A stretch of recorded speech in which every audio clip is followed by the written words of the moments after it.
Je vous invite à prendre Ésaïe 46. Ésaïe au chapitre 46.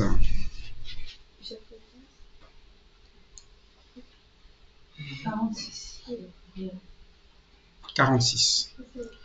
On va lire le chapitre entier. Il y a 13 versets dedans. Je vous invite à prendre tous les versets.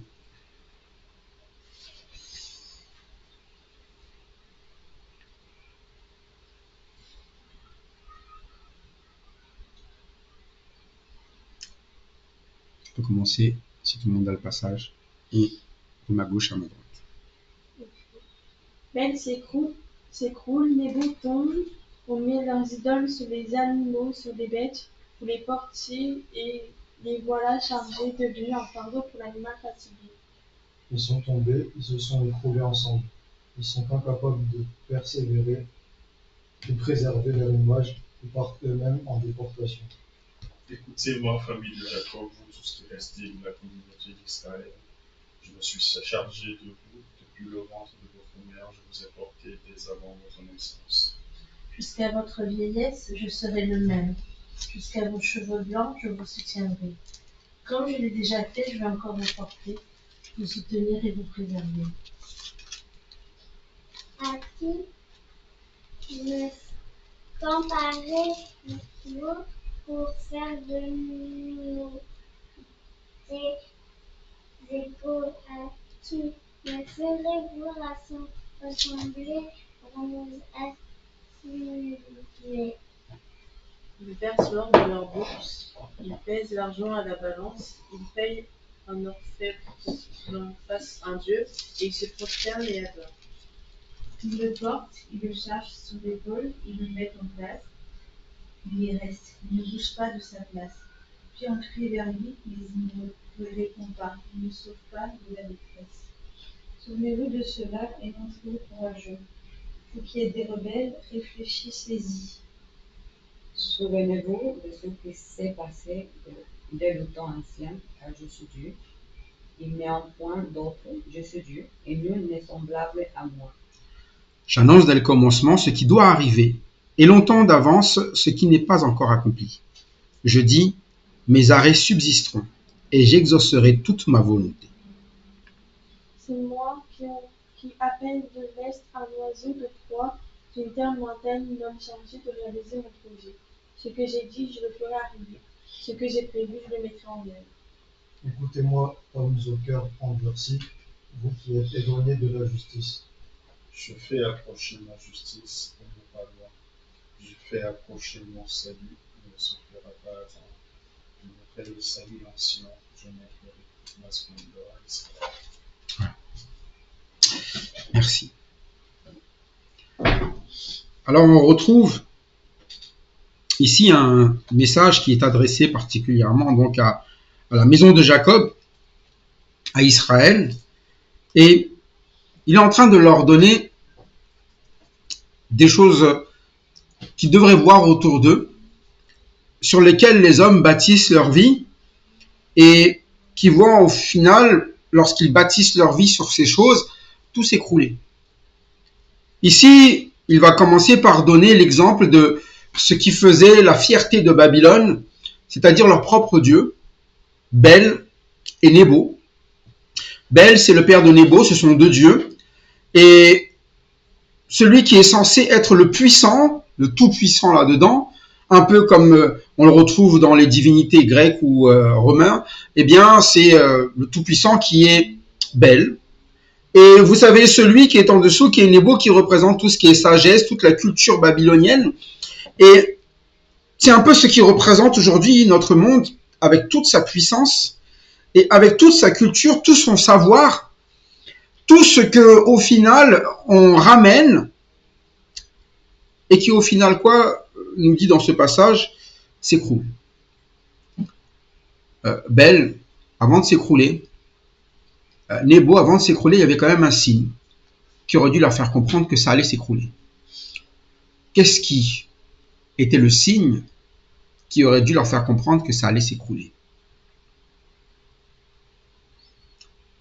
Comment on fait avec Bel et Nebo?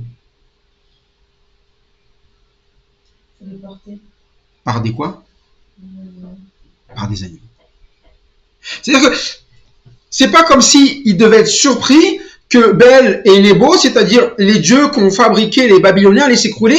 Déjà, la manière dont il fallait les amener à vivre ou survivre, c'est qu'ils étaient portés par des animaux. Ça veut dire que sans ces animaux, leur Dieu n'est même pas capable de quoi? De marcher, d'avancer. Et ça a l'air comme cela assez normal lorsque nous regardons parfois des processions où nous voyons aujourd'hui encore des cultes où on porte des espèces de dieux, on porte des maris, parfois même on le fait avec le Christ, on porte le Christ, eh bien pour essayer de montrer que voilà, nous c'est notre Dieu, mais là on est en train de montrer un Dieu quoi? Qui est inerte, une idole. Et en fait une idole c'est ça. Une idole elle a besoin de qui?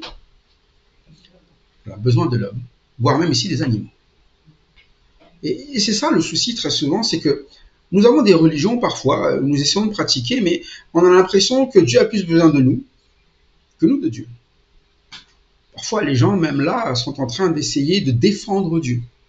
Les gens sont en train d'essayer de faire, à un moment donné, de Dieu quelque chose qui existe, parce qu'ils ont l'impression que le monde croit qu'il n'existe pas. Mais en fait, Dieu n'a pas besoin de l'homme, c'est l'homme qui a besoin de Dieu. Mais ça, c'est dans notre folie.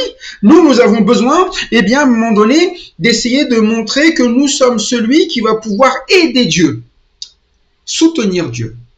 Parce que là, c'est le cas. Hein. Ce sont même des animaux qui soutiennent leur Dieu. Mais Dieu va toujours expliquer, mais attendez, depuis toujours, qui est-ce qui vous a soutenu? Il leur met le parallèle contraire. Depuis toujours, qui vous a porté? C'est pas vous qui m'avez porté, c'est moi qui vous ai porté. Mais parfois, on est encore cela aujourd'hui, où même les chrétiens essaient de porter, en train de dire, Jésus, à un moment donné, il n'est pas assez connu, je vais utiliser les moyens pour le faire connaître. Mais Jésus, il a dit une chose, soyez juste, mais quoi? Mes témoins. Et être mes témoins, c'est faire les choses comme moi, je vous le dis. Mais nous, on les demande des choses. Hein. On dit, pour faire connaître Jésus, on va essayer de faire ceci, on va essayer de faire cela, on va essayer de faire au final comme où? Comme dans le monde. C'est pour ça qu'on finit par faire du marketing. C'est ça le marketing. Hein. On essaie de faire comme dans le monde, ou alors on fait des manifestations comme dans le monde.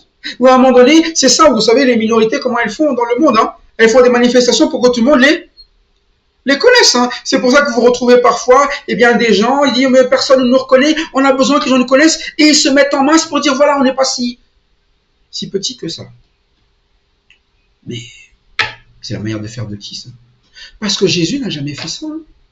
Jésus, lui, quand il est venu parmi les petits. Il n'est pas venu à la vue de tout le monde, mais son témoignage a fait que tout le monde l'a quoi? L'a connu.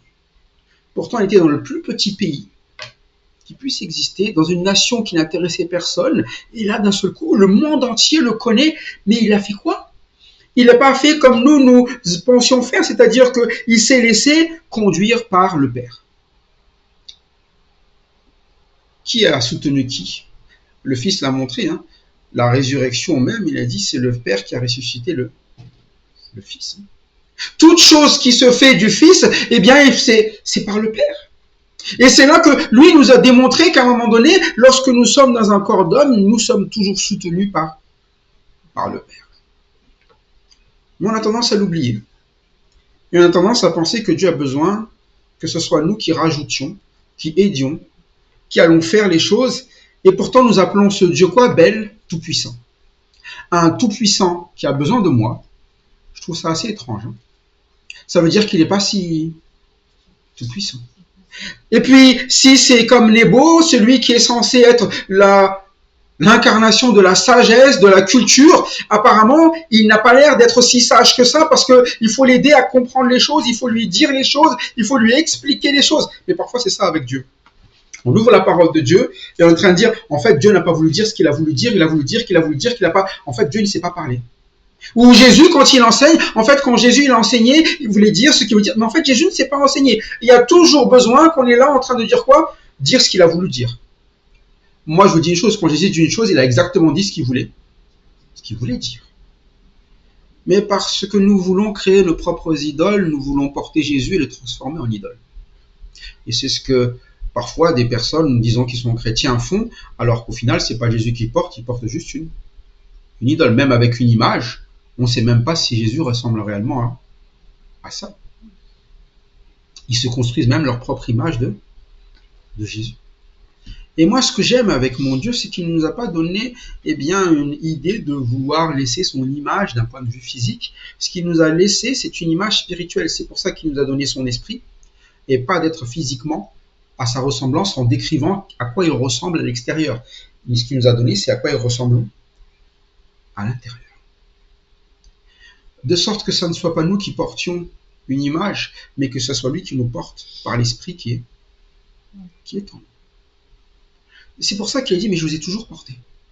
C'est pour ça que lorsqu'il va envoyer les apôtres, il ne va pas dire à un moment donné, essayez de porter mon témoignage. Il a dit non, je vous envoie une puissance. Et vous serez mes témoins. Sans ma puissance, vous ne pouvez pas être, mais c'est moi qui vous porte. C'est moi à un moment donné qui vous emmène, mais quand on va faire nos idoles, on va faire des belles et des nébos sur lesquels nous allons même parfois utiliser des animaux pour les porter parce que c'est trop lourd pour nous. C'est trop lourd pour nous de porter ce genre de Dieu-là.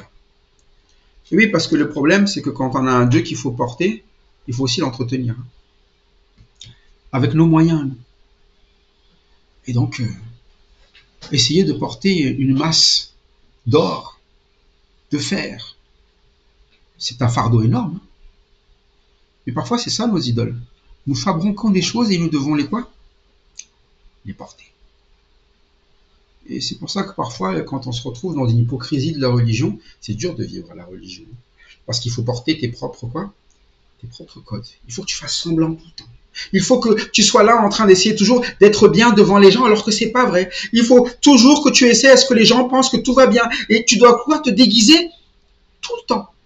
Tu ne peux jamais être normal, naturel, alors qu'à un moment donné, lorsque tu es porté par l'esprit, tu n'as pas besoin d'essayer. Tu es en train de le devenir parce que c'est le Seigneur qui te transforme. Si tu laisses le Seigneur faire, c'est lui qui va te porter. Mais là, ce sont devenus des fous. Non seulement ils créent des dieux, mais ils n'arrivent pas à les porter, donc ils font porter par les autres. Et vous allez voir que quand on est dans une religion, quand on l'a fait, c'est aux autres qu'on fait porter les choses. Si vous regardez dans les religions, à un moment donné, les religieux, quand ils ont quelque chose, en fait, ils font porter les responsabilités sur les autres. Vous vous rappelez des pharisiens? À un moment donné, les pécheurs, c'est pas eux, c'est les autres.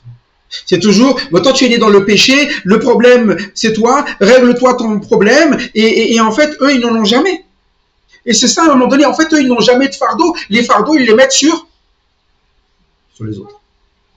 Toujours. Et c'est pour ça qu'à un moment donné, même ces personnes-là de Babylone, en fait, ils disent, mais en fait, on a des animaux. Voilà, c'est eux qui vont porter ces dieux-là, parce qu'on a créé des dieux, c'est trop lourd à porter. Mais parfois, c'est ça, on se crée des problèmes. On crée des problèmes, parfois ça peut être ça dans l'église. On invente des lois, des règles, on dit une manière de faire, et après, quand ça ne va pas, c'est la faute des autres. Mais bon, c'est eux là quand même, c'est lui là quand même, c'est etc. Et on a toujours cette manière de faire, au lieu de vivre vraiment comme Dieu a fait. Dieu, c'est nous qui avons fait les fautes, mais qui a porté les fardeaux. C'est nous qui faisons les fautes, et c'est qui porte les fardeaux? C'est lui, non? C'est tout le contraire de ce qu'on appelle un Dieu et nous de ce que nous créons. Nous créons des choses qu'on va devoir supporter. Et comme on ne le supporte pas, on le fait porter par qui? Par les autres. Mais là, vous voyez vraiment que quand il parle de cette absurdité. Et c'est pour ça qu'au verset 2, toutes ces personnes, parce qu'ils ont fait porter ça sur les autres, tous ces dieux, toutes ces personnes sur qui ils ont fait porter cela, verset 2, ils sont quoi? Ils sont tombés. Ils se sont même quoi? Écroulés, et il précise bien, ensemble. Et si vous voulez qu'une église s'écroule, vous faites exactement la même chose, vous créez ce qu'on appelle un Dieu, qui n'est pas le Dieu de la parole de Dieu. Mais s'écrouler, ça ne veut pas dire qu'à un moment donné, ce soit quelque chose où les murs vont s'écrouler. C'est qu'à un moment donné, les gens ils vont dire quoi? Ah, je ne peux plus de ce Dieu, je ne veux plus écouter. Je peux vivre cela et je veux faire les choses à ma façon et on fait toujours cela. On commence à changer, modifier et on emmène les autres à quoi? À tomber. Ils sont tombés ensemble. C'est pour ça que vous êtes au jamais que les pharisiens, les sadducéens, tous ceux-là, ils avaient beau discuter de Dieu, ils tombaient et ils amenaient le peuple aussi à quoi? À tomber. pourtant, ils avaient le temple, ils avaient tout ce qui était là, tout avait l'air bien, etc. Mais en fait, tout est parti loin de ce que Dieu voulait leur amener à vivre. Et on peut avoir une église et partir complètement loin de ce que Dieu voulait. Comme ici, eh bien, lorsqu'il parle eh bien, de ces peuples, il dit, ils sont tombés, ils se sont écroulés ensemble, ils ne peuvent quoi? Donc, traduction, c'est quoi? Préserver leur quoi? Leur image. Leur fardeau, j'ai ici, leur image, leur idole. Ils n'arrivent même pas à préserver les propres choses qu'ils ont voulu quoi? Qu'ils ont voulu faire. C'est pour ça que quand on fait des idoles nous-mêmes, en fait, on n'est même pas capable de les vivre en réalité. Et on veut le faire vivre aux autres. Et il dit, mais en fait, c'est ça, ils ne peuvent sauvegarder leur fardeau, leur image, et voire même, et ils s'en vont eux-mêmes en captivité. Vous voyez toute la conséquence de se créer ce qu'on appelle des dieux, c'est qu'on en vit toujours, et bien, au final, tout ce qui va avec, tout s'écroule. Autant pour nous que ceux à qui on l'a fait porter. Et même nos propres dieux deviennent quoi? Une catastrophe. Et c'est ce qui arrive lorsqu'on confie toutes les choses à notre sagesse, à notre intelligence, à notre façon de faire comme nous aimerions, au lieu de la confier, comme il va le dire, eh bien, au seul vrai Dieu. C'est pour ça qu'il parle, Dieu dit, écoutez-moi. En fait, c'est pas Dieu qui a besoin de nos conseils, c'est nous qui avons besoin de quoi? De l'écouter.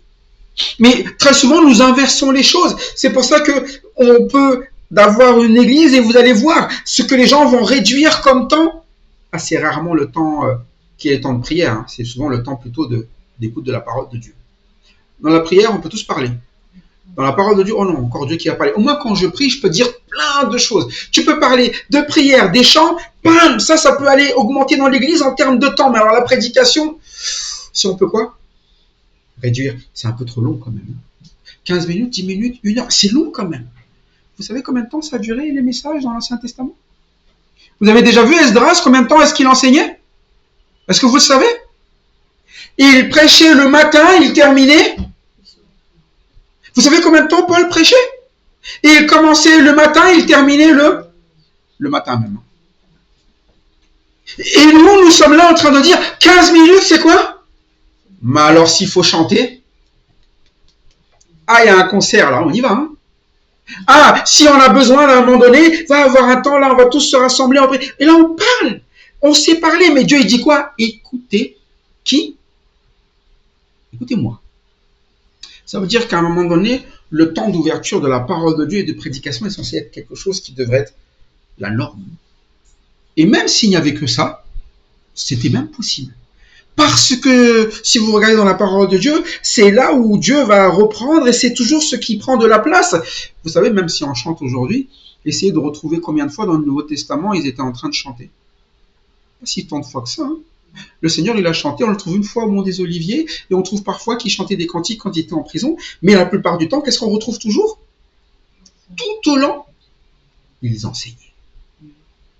Pour quelle raison? Parce que quand tu n'as pas entendu la parole de Dieu, tu vas te fabriquer tes propres idoles. Tu vas commencer à quoi? À te construire ta façon de faire, ta façon de penser, ta façon de... Et tu vas te contenter d'un Dieu qui est un Dieu que tu vas porter tout le temps, au lieu de te laisser porter par Dieu. C'est pour ça qu'il dit, écoutez-moi toute la maison de Jacob. La maison de Jacob est censée être portée par qui? Par Dieu. De même que l'Église est censée être portée par qui? Par Jésus-Christ. C'est lui qui est la pierre angulaire. Et très souvent, eh bien, nous mettons de côté son message, sa parole, et nous mettons plutôt en avant quoi? Comment nous allons le porter? On va essayer de mettre Jésus en avant, on va essayer de faire connaître Jésus, on va écouter, mais tu n'as même pas écouté ce qu'il a à te dire, et toi, tu veux déjà essayer de le faire connaître? Tu sais même pas ce qu'il veut comme message dans ta vie, tu sais même pas quelle vie tu dois avoir, et tu veux le faire connaître, mais tu risques de faire connaître tout le contraire. Hein. C'est pour ça que très souvent, on amène à Jésus, et on amène à Jésus, on en dirait qu'il part en croisade. Hein. On dirait un manifestant. Hein. On dirait à un moment donné, quelqu'un qui n'a rien à voir avec celui qu'on a connu dans la parole de Dieu, qui était quoi? Qui était un berger. Un agneau qui est même mené à la boucherie. C'est pas un manifestant, un agneau qui est mené à la boucherie. Hein. Un agneau qui est mené à la boucherie, il a gardé quoi? Le silence. Par contre, sa vie, Impossible de la rater. Comme la lumière. Et c'est pour ça qu'à un moment donné, ici, il dit, mais écoutez-moi, parce que vous êtes un reste, le reste de la maison d'Israël, et laissez-moi juste faire une chose, vous que j'ai pris à charge depuis quand? Depuis toujours. Vous voulez vivre une vie qui est une vie selon Dieu, il faut juste que vous laissiez quoi? Les choses comme d'habitude. Qui doit prendre en charge qui? C'est Dieu qui doit nous prendre en charge et pas nous qui devons prendre en charge Dieu. Et vous savez, quand quelqu'un vous prend en charge, c'est lui qui dirige. Quand vous prenez en charge quelqu'un, vous prenez en voiture, vous vous arrêtez, vous prenez quelqu'un en charge, c'est pas lui qui décide où est-ce que vous allez aller, c'est vous qui dites je vais par là et toi tu viens. Moi j'ai ma route. Vous vous rendez compte si vous prenez quelqu'un en autostop et dit tu vas où à Paris? Ah non, moi je vais à Bordeaux. Va à Bordeaux. Non, quand vous prenez en charge quelqu'un, je dis ok tu viens mais moi je t'emmène dans la direction dans laquelle je vais. C'est pour ça que vous avez besoin d'écouter la parole de Dieu pour dire mais voilà ma direction. Ma direction à un moment donné, c'est depuis le début, c'est que c'est moi qui vous porte. J'ai pris à charge dès votre origine. Je vous ai porté dès votre naissance. Et j'ai toujours la même direction. Jusqu'à votre vieillesse même. Qui va porter? Verset 4.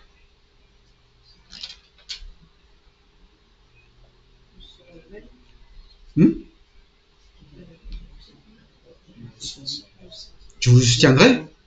Il a dit, je l'ai fait, je veux encore vous porter. Parce que parfois on dit, je suis assez grand maintenant. J'ai plus besoin que ce soit toi qui me porte. Et c'est là que vous voyez que la personne s'est trompée de chemin. Avec Dieu, c'est toujours nous qui sommes portés. Et parfois nous nous disons, mais non, mais là maintenant je suis un chrétien aguerri, je suis un chrétien, ça fait longtemps que je suis dans le Seigneur, c'est bon, c'est moi qui vais porter Dieu maintenant. Non, mais en fait, jusqu'au bout, t'emmènes jusqu'à même quand tu seras vieux. C'est moi qui te porterai, c'est moi qui vais t'emmener, c'est moi qui vais te diriger, c'est moi qui vais te conduire. C'est pour ça que quand vous retrouvez la parole de Dieu, c'est pas une question d'âge, c'est une question de quoi? De savoir qui nous sommes et qui il est lui. S'il est Dieu, il aura toujours son rôle de Dieu. Si tu le portes, au final, le plus puissant, c'est qui? C'est toi. Si c'est toi qui lui dis ce qu'il doit faire, le plus sage et le plus intelligent, c'est qui? C'est toi. Et c'est là toute la différence entre croire en Dieu et croire en des idoles. Quand vous croyez en Dieu, vous écoutez ce qu'il dit. Quand vous croyez dans des idoles, c'est vous qui définissez ce que les idoles doivent dire et doivent faire. Mais ça se voit tout de suite parce qu'ils ont toujours besoin que vous les portiez. Ils ont toujours besoin qu'à un moment donné, ce soit vous qui arrangez les choses. Mais il dit, mais moi je vais vous soutenir. Et vous quoi? Vous sauver. Et tout ça est bien dans notre vie avec Dieu. C'est de comprendre déjà quelle est sa place à lui. En fait, c'est lui le sauveur. Nous ne sommes pas le sauveur de Dieu, c'est Dieu qui est notre sauveur. Ça veut dire qu'à un moment donné, il y a beaucoup de choses que dans notre vie, nous devons accepter que des choses doivent être sauvées. Si vous lisez Romains 12, quand on est un Dieu, on lui offre des sacrifices. Il a dit, vos sacrifices que je vous demande, c'est quoi? C'est vos corps vivants. Et ça se concrétise par quoi? Eh bien, il va l'expliquer parce que vous renouveliez votre intelligence.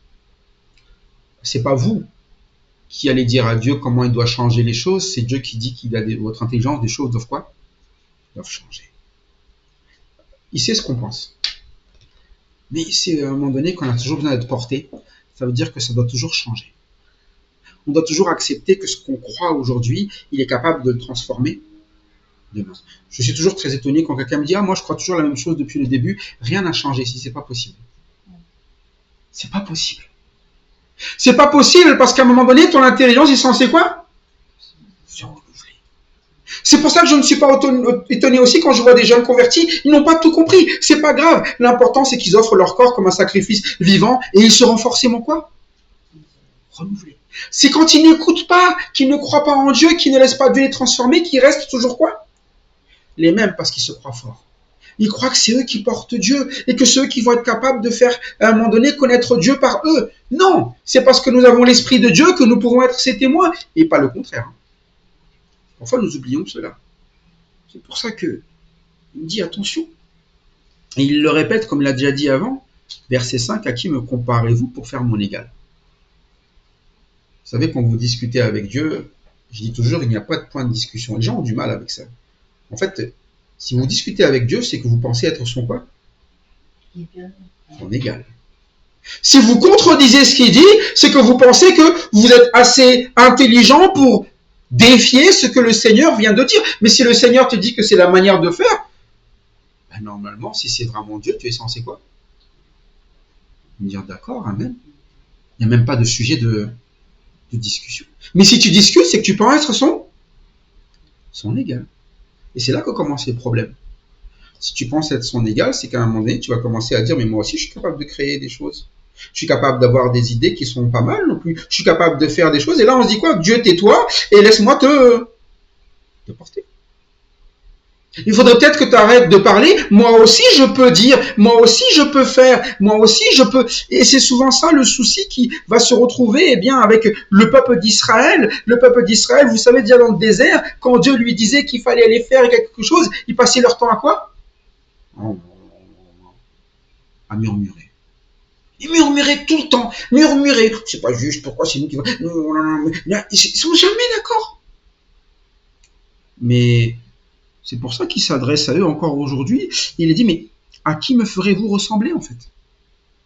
Parce que le problème, c'est que si vous me discutez, au final, si vous me faites de moi votre égal, ben en fait, à qui vous me ferez ressembler?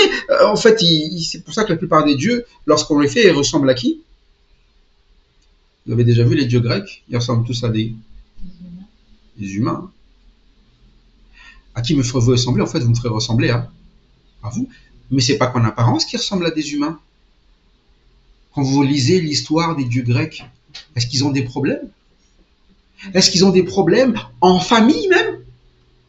Ils ont des problèmes de famille. Ils ont des problèmes à un moment donné d'humains. Ils ont des problèmes, on se dit, mais qu'est-ce qui se passe là-bas en Olympe? On dirait que c'est le désordre complet. Ils se font des disputes, des guerres, et pire que ça, quand ils trouvent des gens plus faibles qu'eux, ils leur font encore plus quoi? Qui me fait... Et c'est ça. Parfois, on se dit, ouais, mais ça, c'est fou, c'est des dieux païens. Comment est-ce qu'ils peuvent faire ça? Mais parfois, on fait la même chose. Hein. Parfois, on fait passer notre Dieu pour un Dieu qui est méchant. Hein. Oh, Dieu, oui, mais bon, il me laisse pas faire ce que je veux. Oui, mais Dieu, t'as vu, il a écrit ça, mais bon, franchement, je peux pas croire en un Dieu qui... Hein? Rien que quand on dit la phrase, je ne peux pas croire en un Dieu qui, ça veut dire que s'il a dit vraiment ce qui est écrit là, c'est que c'est un quoi? C'est un méchant. Comment ça, c'est moi qui dois me dépouiller? Comment ça, je dois me soumettre? Comment ça, je dois obéir? Mais c'est un Dieu méchant. Et c'est ça, à un moment donné, on commence à quoi? Se bâtir nos idoles. C'est pour ça qu'à un moment donné, mais en fait, on va faire passer notre Dieu pour qui? Et parfois, dans notre témoignage de vie, entre nos mots et ce que nous vivons, on fait passer notre Dieu pour tout ce qui n'est pas. Il ne sauve pas parfois. Parfois, nous parlons d'un Dieu qui dit, ah, avec Dieu, voilà, j'ai vécu ça. Mais en fait, il n'y a jamais de quoi? Il n'y a jamais de délivrance. Il n'y a que des quoi? Que des problèmes. Avec Dieu, j'ai rencontré tel problème. C'est vrai, nanana. Mais après, bon, j'ai la paix quand même. Hein. Mais si tu as la paix, tu devrais être en train de vivre quoi en ce moment alors? La paix. Et c'est ça, on dit, mais à qui me ferez-vous ressembler pour que nous soyons semblables? Je ne suis pas comme vous, je ne suis pas un menteur, je ne suis pas un filou, je ne suis pas quelqu'un qui m'effondre en vous portant. C'est ça que parfois on oublie. Ce Dieu-là, il n'est pas comme nous. Il est Dieu. Et il ne faut pas le comparer à ce que nous sommes capables de faire, à nos limites, à nos pensées. Il faut lui donner la place qui lui revient, celle de Dieu. Et c'est pour ça qu'il dit, si c'est sa façon de faire, lorsque il veut amener un peuple à obéir, à ramener le salut qui vient d'ailleurs, et pas du milieu d'eux, il faut accepter cette façon de faire. Ils auraient dû comprendre qu'en fait, nous, on ne peut pas nous sauver. J'ai besoin de laisser Dieu me sauver et de choisir la manière dont Dieu va me sauver. Mais si je ne fais pas ça, non seulement je ne me sauverai pas, mais en plus, je vais beaucoup perdre. Parce que dans la suite, il va expliquer tout l'investissement qu'ils font envers ce Dieu. Ils investissent de quoi? Dès le démarrage au verset 6. De l'or, de l'argent. Et de quoi travailler cet or? Il faut encore payer. Non seulement ça leur coûte dans leurs ressources, mais en plus ça leur coûte 2 fois plus encore parce qu'il faut qu'ils trouvent des gens qui sachent faire des dieux. Et c'est pour ça que vous allez voir des gens, ils vont miser leur vie sur des choses et ils sont prêts à payer, hein. Et à payer une folie pour qu'on vienne les écouter, pour qu'ils puissent entendre ce qu'ils veulent entendre, et ça va leur coûter, et ils sont prêts, hein. Parfois on dit les voyants, parfois on dit des choses qui sont un petit peu, je dirais, ésotériques, mais parfois c'est des choses de tous les jours où on est prêt à payer des coachings sur des sujets, et on se dit, mais en fait on dépense tout là-dedans, et il dit, mais voilà, pour être plus heureux. D'ailleurs, c'est quand vous retrouvez des pubs sur Internet, ils vont vous expliquer à un moment donné, voilà les moyens pour devenir plus heureux, vous voulez vendre quelque chose, des moyens pour devenir plus heureux, et les gens investissent volontiers du temps, de l'argent là-dedans, et je dis même, ils en font quoi? Ils se prosternent même et adorent. Ah, ils en deviennent même quoi? Des dévots, c'est-à-dire qu'ils prônent même ça, comme étant ce qu'il y a de mieux. Et c'est triste quand nous, parfois chrétiens, nous prenons des solutions qui ne sont pas du tout la solution de Dieu. Nous ne prenons pas la parole de Dieu comme moyen de vivre la vie selon Dieu, mais parfois nous prenons d'autres moyens et nous prenons parfois des services qui n'ont pas ça, des services que Dieu demande. Nous prenons d'autres services et nous adorons cela, nous nous vouons à cela et nous nous investissons vraiment à 100% cela. Mais à un moment donné, il dit ces choses-là, vous voulez vous investir, verset 7, là vous allez, hein. Ils vont les porter, sont chargés sur les épaules, les mettre en place. Il reste, par contre, lui, ne bouge pas de sa place. On crie, mais il ne répond pas. Il ne sauve pas de la détresse. Tout ce que vous investirez pour porter cela servira à quoi? À rien. Et c'est ça, souvent, notre vie. Nous voulons prôner des choses, mettre des choses en avant. Nous voulons utiliser la manière du monde, mais au final, ça ne donnera pas le résultat que Dieu a voulu donner, c'est-à-dire nous sauver de notre détresse. Parce que le problème, c'était la détresse. Le problème de l'homme, c'est qu'il est dans une détresse où justement il a besoin d'une direction. Il a besoin de ne pas porter des fardeaux qui sont des fardeaux qui le font s'écrouler, qui le font s'abattre. Il a besoin à un moment donné d'avoir quelque chose de léger. Et c'est pour ça que le fardeau du Seigneur, il est doux et léger. En fait, il est en train d'expliquer, le Seigneur, quand il dit ça, mais en fait, c'est pas à toi de porter les responsabilités de ce que tu vas devoir vivre demain. En fait, si tu m'écoutes aujourd'hui, ça se passera bien demain. En fait, si tu me suis, si tu m'obéis, à un moment donné, tu n'as même pas à craindre la mort. Tu n'as même pas à craindre l'adversité. Tu n'as rien à craindre. C'est moi qui vais t'amener là où je t'ai promis de t'amener. Et c'est pour ça que quand vous lisez la parole de Dieu, quand vous voyez ceux qui font confiance à Dieu, ils vont toujours aller là où Dieu le voulait. Et vous n'allez jamais voir des malheureux.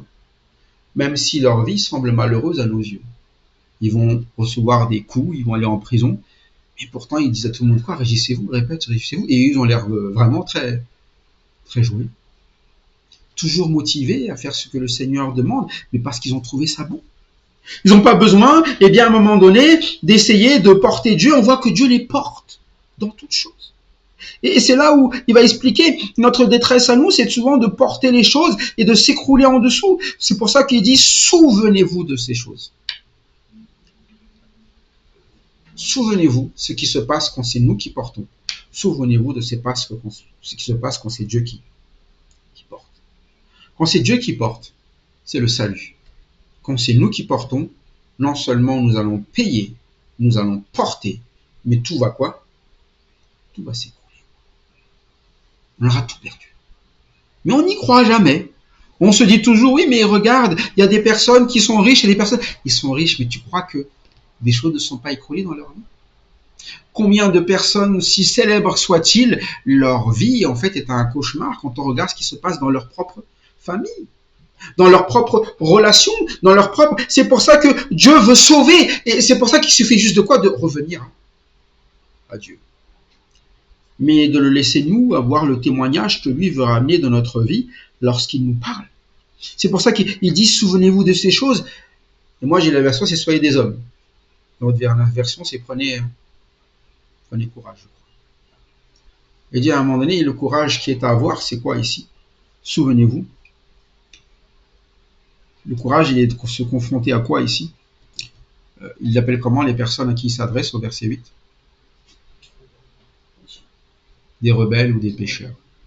Le vrai courage que le Seigneur demande à des hommes, c'est de se confronter à ses propres péchés, à sa propre attitude.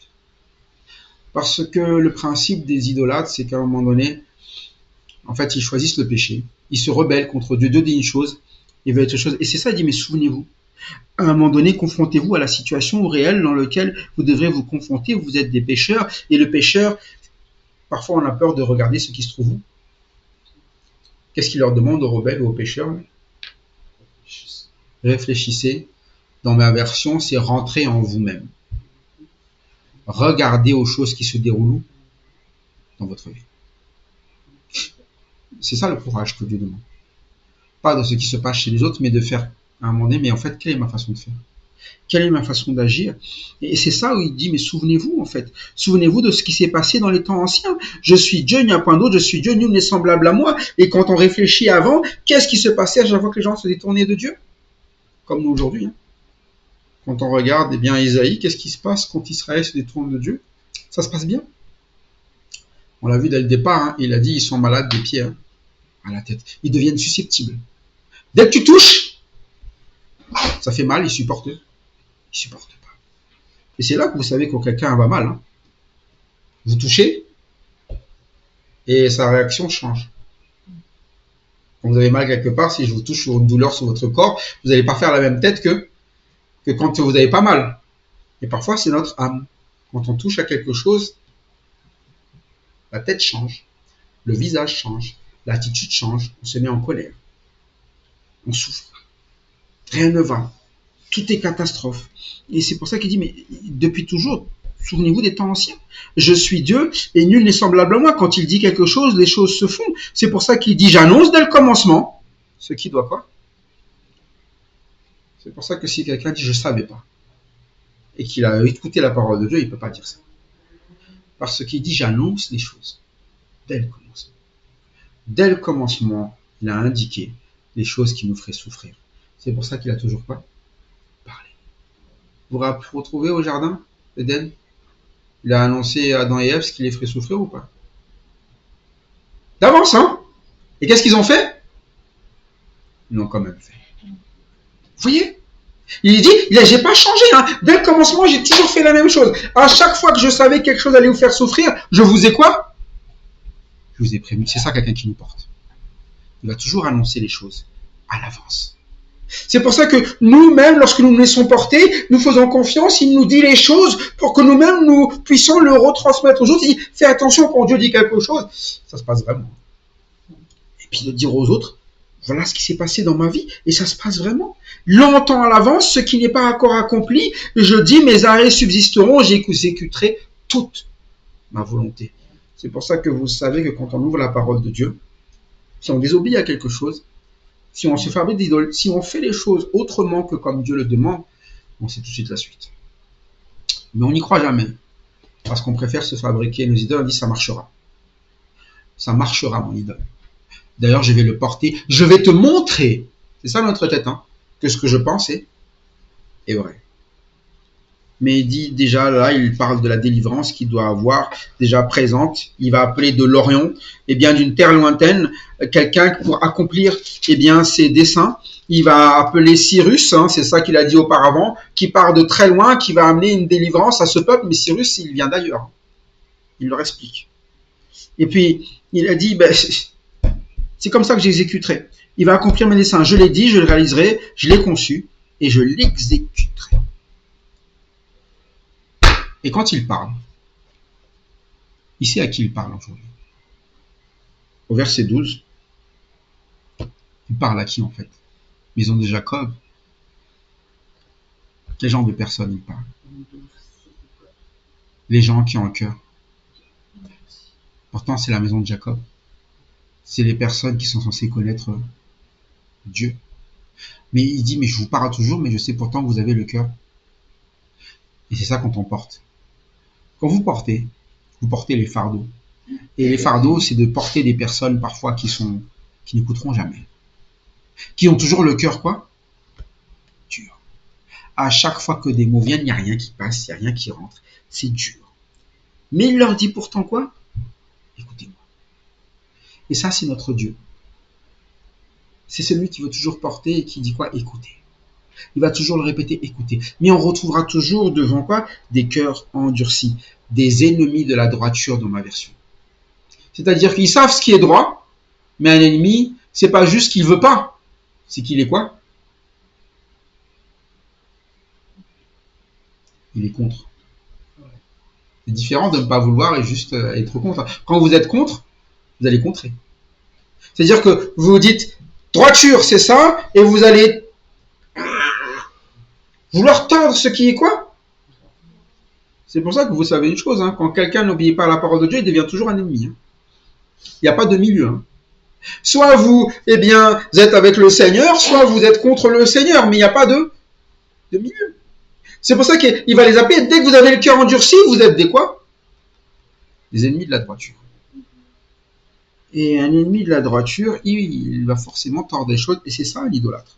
Il va sortir ses propres idées, ses propres façons de faire. Mais il dit, vous mes ennemis, vous qui au final êtes des cœurs endurcis, vous que j'ai prévenu, vous que je veux porter et que j'ai porté depuis le début, vous qui faites des idoles, il dit, je vais approcher ma justice, elle n'est pas loin. Et mon salut, il ne tardera pas, je mettrai le salut en Sion et ma gloire sur Israël. Et il est en train de leur faire une promesse, il dit, ce qui n'existe pas aujourd'hui, je vais l'amener. C'est lui qui va mettre, et j'aime bien ce terme, il n'a pas dit, il dit, essayez de quoi il dit, essayez de mettre le salut, essayez d'avoir la gloire, il dit, c'est moi qui vais le mettre. Et c'est ce qu'il va vraiment faire. Il va amener en Israël quoi? Le salut réellement. Et vous savez que c'est en Jésus-Christ. Et comme il va l'expliquer, elle n'est pas loin. Quand il va expliquer, il ne tarde pas. Mais je vais le mettre en Sion et ma gloire sur Israël. C'est pour ça qu'aujourd'hui, quand vous pensez à Jésus-Christ, il a ramené la gloire dans ce pays qui était censé être totalement inconnu au milieu de tout cela. Tout le monde connaît à cause de Christ. Tout le monde connaît ce pays à cause de Christ ou à cause des guerres. Mais pour la gloire, c'est à cause de qui? Pour les problèmes, c'est à cause d'eux. Hein. Les guerres. Mais pour la gloire, c'est qu'à un moment donné, nous tous, nous voyons bien dans ce pays, c'est pour ça que quand nous regardons le Nouveau Testament, Israël, on connaît bien tous les endroits, on connaît bien tout. C'est incroyable, hein, on n'a jamais connu une géographie aussi bonne. Même la géographie, parfois, de notre pays, on ne le connaît pas aussi bien qu'en Israël. Parfois, on dit, Jérusalem, on sait que c'est ça, tiens, il y a Bethléem, on sait que c'est là. On sait plein de choses. Mais c'est grâce à qui que ce pays a connu la gloire? C'est grâce à Jésus-Christ. Et vous voyez, c'est ça, un témoin fidèle. Jésus-Christ, toute sa vie, s'est laissé porter par le Père, pour démontrer cela dans notre vie, que si nous nous laissons porter par le moyen du Père, par Christ, nous aussi, nous allons porter cette gloire et amener là où nous sommes.